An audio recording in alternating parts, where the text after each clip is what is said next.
মৰম লগা অকমানিজনীয়ে যন্ত্ৰণাত চটফটাইছে চাই থাকিব পৰা নাই মাতৃয়ে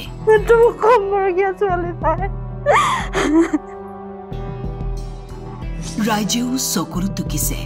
অনিচাই জীৱয়সত পখিলা খেদি ফুৰিব লাগিছিল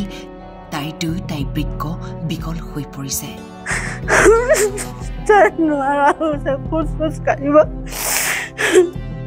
মাত্ৰ 11 বছৰতেই জটিল ৰোগত আক্ৰান্ত হৈ মৃত্যুৰে যুঁজি আছে ছোৱালীজনী মৰাণ পানীতোলা বৰবিল গাঁৱৰ ৪ৰ্থ শ্ৰেণীৰ ছাত্ৰী অনিশাৰ দুয়োটাই বৃক্ক বিকল হৈ পৰিছে পিতৃ আৰু মাতৃয়ে কন্যাৰ চিকিৎসাৰ বাবে মাটি সম্পত্তি ইতিমধ্যে বিক্ৰী কৰি শেষ কৰিছে দৰিদ্ৰ পৰিয়ালটোৰ ছাত্ৰীগৰাকীক চিকিৎসকে উন্নত চিকিৎসাৰ বাবে চেন্নাইলৈ নিবলৈ পৰামৰ্শ দিছে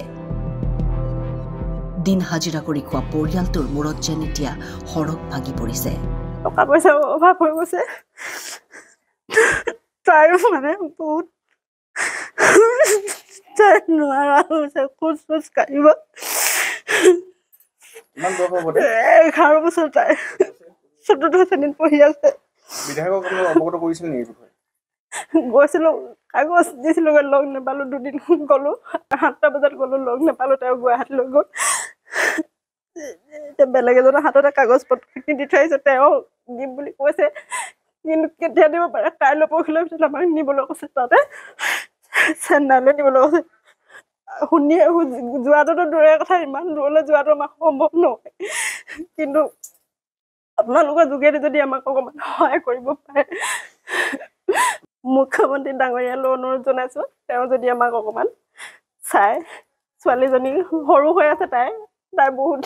ৰাইজলৈ অনুৰোধ জনাইছো ৰাইজেও যাতে সকলোৱে যাতে আমাক অকণমান সহায় কৰে ছোৱালীজনীৰ ক্ষেত্ৰত